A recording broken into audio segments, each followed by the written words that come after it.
السلام علیکم ناظرین، دا ہیلتھ شو کے ایک اور ایپیسوڈ میں ڈاکٹر اکرام آپ کو خوش آمدید کہتا ہوں۔ ناظرین، وقت کے ساتھ ساتھ انسان نے اپنی زندگی کو کچھ اس طرح سے تبدیل کیا ہے کہ اب بہت ساری بیماریوں کی شرح میں اضافہ دیکھا جا رہا ہے۔ ان میں خصوصاً قابل ذکر دل کی بیماریاں اور نفسیاتی مسائل ہیں۔ ان دونوں طرح کی بیماریوں کے اندر روزمرہ کی زندگی میں پایا جانے والا اسٹریس بہت زیادہ اہمیت رکھتا ہے، یعنی ان بیماریوں کی شرح میں اضافے اور شدت کا ایک بہت بڑا باعث یہی اسٹریس ہے جو ہم ڈیلی روٹین لائف میں ایکسپیرینس کرتے رہتے ہیں۔ اس اسٹریس کے بڑھ جانے کی ایک بہت بڑی وجہ یہ ہے کہ ہم نے اپنے طرز زندگی کو کچھ اس طرح سے تبدیل کر دیا ہے کہ آج کی زندگی کی رفتار بہت زیادہ تیز ہے۔ آج ہم بات کریں گے اسی اسٹریس کو مینیج کرنے کے متعلق، اور اس موضوع پر روشنی ڈالنے کے لیے ہمارے ساتھ موجود ہیں مسز سعدیہ حامد، جو کہ کلینکل سائیکالوجسٹ ہیں اور جن کا تعلق لیاقت نیشنل ہاسپٹل سے ہے۔ آئیے ان سے بات کرتے ہیں۔ السلام علیکم مسز سعدیہ۔ وعلیکم السلام۔ کیسی ہیں آپ؟ اللہ کا شکر ہے۔ سب سے پہلے تو بہت بہت شکریہ کہ آج آپ تشریف لائیں ہمارے پروگرام میں۔ آپ کا بھی شکریہ کہ آپ نے مجھے موقع دیا آنے کا۔ مسز سعدیہ، اسٹریس دیکھا جائے تو یہ آج کے دور میں ایک بہت ہی عام اصطلاح بن چکی ہے۔ آج سے 10-20 سال پہلے شاید اس کا کانسیپٹ اتنا زیادہ کلیئر نہیں تھا، یا لوگوں میں اس لفظ کا استعمال اتنا عام نہیں تھا۔ آج تو ہم بچوں کو بھی اسٹریس کا لفظ یوز کرتے ہوئے دیکھتے ہیں۔ اسٹریس ہماری زندگیوں میں بڑھا ہے، ایسا تو ہے، لیکن کیا اسٹریس کا کوئی نارمل ویلیو بھی ہوتی ہے جس پر اسٹریس کو رہنا چاہیے؟ بالکل، اسٹریس کو نارمل ویلیو پہ ہونا چاہیے۔ اگر ہماری زندگیوں میں اسٹریس بالکل نہ ہو تو وہ بھی ایک اسٹریس ہے۔ جی، آپ کو پتہ ہے اسٹریس انرجی دیتا ہے، جس کی وجہ سے ہماری پرفارمنس بہتر ہوتی ہے، ہمارے اندر انرجی آتی ہے۔ کچھ لوگ ہم دیکھتے ہیں لائف میں جو بالکل ڈل ہوتے ہیں، کوئی موٹیویشن نہیں ہوتا ہے، کوئی ورک نہیں کر رہے ہوتے ہیں، وہ لوگ ہوتے ہیں جن کی لائف میں اسٹریس نہیں ہوتا۔ لیکن ایک لمٹ کے بعد جہاں ہمارے اندر اریٹیشن ڈیولپ ہونے لگے یا ہماری پرفارمنس ڈاؤن ہونے لگے، وہ ہمارا کٹ پوائنٹ ہوتا ہے، جہاں سے اگر اور آگے جائے گا تو پھر ہمیں فٹیگ اسٹارٹ ہونے لگتی ہے، پھر غصہ آنے لگتا ہے، پھر ہماری پرفارمنس ڈاؤن ہونے لگتی ہے۔ یعنی کہ ایک لمٹ تک اسٹریس ہونا چاہیے، اور اس لمٹ تک، ایک خاص لمٹ تک اسٹریس کو ہونا چاہیے۔ اس لمٹ سے اگر کم ہے تو بھی پرابلم ہے، اس لمٹ سے زیادہ ہے تب بھی پرابلم ہے۔ جی، تو دونوں صورتوں میں۔ اس بنیاد پر کیا اسٹریس کی اقسام بھی ہیں؟ بالکل، اسٹریس کی اقسام ہیں ڈفرینٹ۔ اس میں سے اس طرح ہے کہ 2 قسم کے اسٹریس ہوتے ہیں۔ ایک ہوتا ہے گڈ اسٹریس، ایک ہوتا ہے بیڈ اسٹریس۔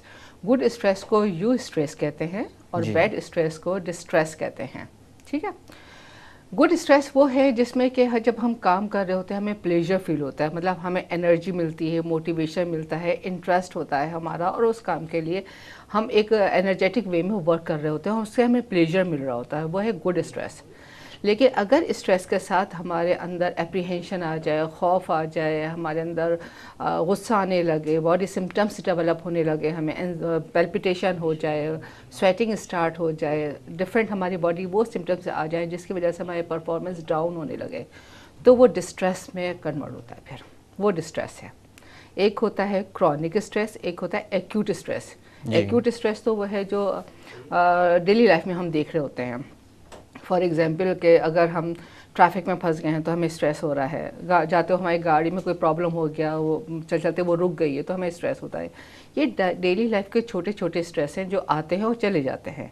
لیکن اگر ہماری لائف میں کچھ ایسے ایونٹس آ جائیں، فار ایگزامپل اگر ہمارے ریلیشن شپ میں پرابلمس آ رہا ہے، ہمارے ورک پلیس میں پرابلمس آ رہے ہیں، فائنینشیل پرابلمس آ رہے ہیں، ہیلتھ پرابلمس آ رہے ہیں، تو وہ چیزیں ہیں جو مسلسل ہمیں اسٹریس میں رکھتے ہیں، جو پھر کرونک اسٹریس بن جاتے ہیں۔ اور جو کرونک اسٹریس ہوتے ہیں وہ پھر اینزائٹی بن جاتے ہیں۔ اینزائٹی جب بڑھتی ہے تو وہ ڈپریشن میں کنورٹ ہو جاتی ہے، تو یہ ایک پوری چین ہوتی ہے۔ یعنی دیکھا جائے تو یہ ڈپریشن کی ابتدا ہے۔ ڈپریشن کی ابتدا ہے، ڈیفینیٹلی۔ اچھا، اسی طرح سے عمر کے مختلف حصوں میں نے یہ دیکھا ہے کہ اسٹریس کی نوعیت تبدیل ہوتی جاتی ہے۔ اگر ایک عام انسان کی زندگی کو دیکھا جائے تو جیسے بچپن میں میرے خیال سے رزلٹ کا اسٹریس ہوتا تھا، ہوم ورک کمپلیٹ نہ کر کے اگر اسکول چلے جائیں تو ایک اسٹریس ہوتا تھا، بالکل، جو کہ اب اس لیول پر بالکل چینج ہو جاتا ہے۔ یعنی آپ جب ایک پریکٹیکل لائف میں قدم رکھ دیتے ہیں تو پھر اسٹریس کی نوعیت بالکل تبدیل ہو جاتی ہے، یعنی آپ پھر کام کو دیکھ رہے ہوتے ہیں، نوکری ہے نہیں ہے۔ اگر اس طرح سے دیکھا جائے تو زندگی میں کوئی ایسا وقت آتا ہے جب اسٹریس اپنی پیک پر آتا ہو یا سب سے زیادہ دیکھا جاتا ہو؟ میرے خیال میں ایج سے زیادہ یہ ریلیٹ کر رہا ہوتا ہے ہماری لائف کے ایونٹ سے، ٹھیک ہے نا، ہمارے ریلیشن شپ پہ ڈپینڈ کر رہا ہوتا ہے. فار ایگزامپل اگر بعض دفعہ میں نے بہت چھوٹے بچے دیکھے وہ شدید اسٹریس میں اس لیے جاتے ہیں کہ ان کے پیرنٹس کا ان کے ساتھ بیہیویئر بہت خراب ہوتا ہے، یا پیرنٹس کا آپس میں بیہیویئر بہت خراب ہوتا ہے، ایگریشن بہت ہوتا ہے، مارا پیٹا جا رہا ہے بچوں کو، ان کے نیڈس کی کیئر نہیں کی جا رہی، وہ بہت شدید اسٹریس میں ہوتے ہیں. اور بعض دفعہ اگر آپ دیکھیں تو بڑے لوگ ہوتے ہیں اگر بہت اچھے انوائرمنٹ میں رہ رہے ہیں تو وہ بھی ریلیکس ہوتے ہیں. لیکن جو میرا اپنا خیال یہ ہے کہ اگر ہم پیک دیکھ سکتے ہیں تو آئی تھنک کہ ینگ ایج زیادہ ہوتی ہے، کیونکہ ینگ ایج میں ایک تو پڑھائی کا برڈن ہوتا ہے، پھر آپ کو اپنے پریکٹیکل لائف میں قدم رکھنا ہوتا ہے، پھر اپنے لائف پارٹنر کا ڈیسیشن لینا ہوتا ہے، بڑے بڑے ڈیسیشن یہ آپ کے آتے ہیں ینگ ایج میں. یعنی پروڈکٹیو ایج کے اندر سب سے زیادہ زیادہ اسٹریس ہوتا ہے. اچھا، اسی طرح سے حالات حاضرہ یا جیسے روزمرہ میں ہم لوگ واقعات سنتے رہتے ہیں کہ کہیں پہ کچھ ہو گیا، کوئی حادثہ پیش آ گیا یا چوری وغیرہ کے معاملات، تو ان چیزوں کو لے کر بھی یا سیاسی حالات کو لے کر بھی اسٹریس پیدا ہو سکتا ہے؟ آپ کو پتہ ہے کہ اس وقت مطلب پریکٹیکلی میں آپ کو اگر بتاؤں تو میرے پاس اتنے سارے پیشنٹ صرف اسی لیے آ رہے ہوتے ہیں کہ وہ ڈفرینٹ نیوز چینلز دیکھ رہے ہوتے ہیں جہاں پہ اس ٹائپ کی نیوز آ رہی ہوتی ہے کہ اتنے لوگوں کو مرڈر کر دیا گیا، ٹارگٹ کلنگ ہو گئی ہے، یہاں فائرنگ اور ہو بڑے گئی، بم وائلنٹ بلاسٹ سینس بار بار دکھائے جا رہے ہوتے ہیں. تو اس سے لوگوں میں فیئر ڈیولپ ہو رہا ہوتا ہے، اور فیئر جو ہے وہ فرسٹ اسٹیپ ہے. جہاں سے آپ کا فیئر اسٹارٹ ہوا وہیں سے آپ کی انزائٹی اسٹارٹ ہو گئی، اسٹریس اسٹارٹ ہو گیا. تو یہ تمام حالات دیکھ کے فیئر تو ڈیفینیٹلی عام آدمی کو ہوگا، اور لوگ ظاہر ہے پھر جب اپنے آپ کو سیو کر رہے ہوتے ہیں تو ان کی سوشلائزیشن، ان کی ورکنگ سب افیکٹ کر رہی ہو رہی ہوتی ہے. تو میرا میں اس کا بہت افیکٹ ہوتا ہے کہ چینلز پہ جتنا زیادہ اس طرح کی نیوز کو دکھایا جا رہا ہے وہ افیکٹ کرتا ہے. مسز سعدیہ، اسی طرح سے اگر بات کی جائے اسٹریس کے حد سے زیادہ تجاوز کر جانے کے بارے میں، جیسے آپ نے بتایا کہ ایک نارمل انسان کی لائف کو مینٹین کرنے میں اسٹریس کا بہت اہم کردار ہوتا ہے. شاید ہم لوگ وقت کی پابندی اسی لیے کرتے ہیں کیونکہ اسٹریس ہوتا ہے ہمارے اندر، ٹھیک ہے، اور میرے خیال سے وہ پروڈکٹیو بھی ہے. اسی طرح سے اگر بات کی جائے جب یہ اسٹریس نان پروڈکٹیو ہو جاتا ہے یا انسان کو پریشان کرنے لگتا ہے، اس کی صحت پر اثر انداز ہونے لگتا ہے، تو کس طرح کی علامات ابتدائی طور پر نظر آنا شروع ہوتی ہیں؟ دیکھیے، ابتدائی طور پہ اس میں سب سے ہوتا ہے انسومنیا، کہ نیند ڈسٹرب ہو جاتی ہے. اس کے بعد ایپیٹائٹ کا نمبر آتا ہے کہ بہت سے لوگ بہت زیادہ اوور ایٹنگ کرنے لگتے ہیں، کچھ لوگ ڈائٹ بہت کم ہو جاتی ہے، پیلپیٹیشن ہے، ڈفرینٹ ٹائپ کے پین اسٹارٹ ہو جاتے ہیں، گھبراہٹ ہے، ریسٹلیسنیس ہے، اور اپریہینشن ہے، فیئرس ہیں، یہ چیزیں ڈیولپ ہو جاتی ہیں ابتدائی طور پر. اس کے بعد جو ہوتا ہے جب انسان ان کو فوکس کرنے لگتا ہے تو وہ اپنے آپ کو مطلب سک رول مل جاتا ہے کہ میں بیمار ہوں، میں کام نہیں کر سکتا، اس طرح اس کی پرفارمنس ڈاؤن ہوتی ہے. پھر اس کا لیک آف کانسنٹریشن ہے، فارگیٹفلنس اسٹارٹ ہو جاتی ہے. لیک آف کانسنٹریشن ہوتا ہے تو فارگیٹفلنس اسٹارٹ ہو جاتی ہے.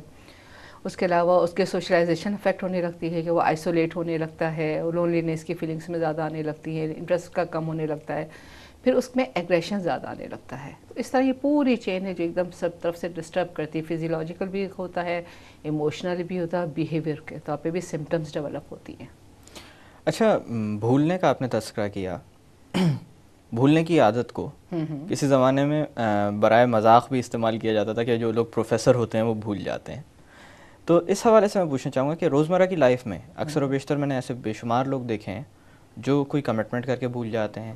کبھی کبھی ایسا بھی دیکھا گیا ہے کہ لوگوں کو یہ یاد نہیں ہوتا کہ انہوں نے گاڑی کہاں پارک کی تھی. تو اس طرح جو بھولنے کی عادت ڈیولپ ہوتی ہے، کیا یہ بھی ایک پیش خیمہ ہو سکتی ہے؟ ڈیفینیٹلی پیش خیمہ ہو سکتی ہے، اور ایک سمٹم ہے کہ لیک آف کانسنٹریشن ہوتا ہے یہ کہ بیسیکلی اگر ہم سب لوگ دیکھیں تو ہمارے اوپر تھاٹس بہت زیادہ ہوتے ہیں، پریشرز بہت زیادہ ہوتے ہیں، ہمیں یہ کام بھی کرنا ہے، یہاں بھی جانا ہے، یہ تمام چیزوں کے پریشر ہمارے مائنڈ میں ہوتے ہیں. اب ہم کوئی کام کر رہے ہیں لیکن ہم کانسنٹریٹ نہیں کر رہے، ہم کانسنٹریٹ اپنے تھاٹس کو کر رہے ہیں، ورک کو کانسنٹریٹ نہیں کر رہے.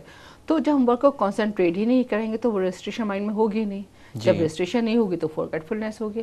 تو وہ سارے لوگ جو کام کو کانسنٹریٹ نہیں کرتے، تھاٹس کو زیادہ کانسنٹریٹ کر رہے ہوتے ہیں، ان لوگوں میں فارگیٹفلنس کا پرابلم اسٹارٹ ہو جاتا ہے. اور فارگیٹفلنس کی وجہ سے ان کو اسٹریس ہوتا ہے.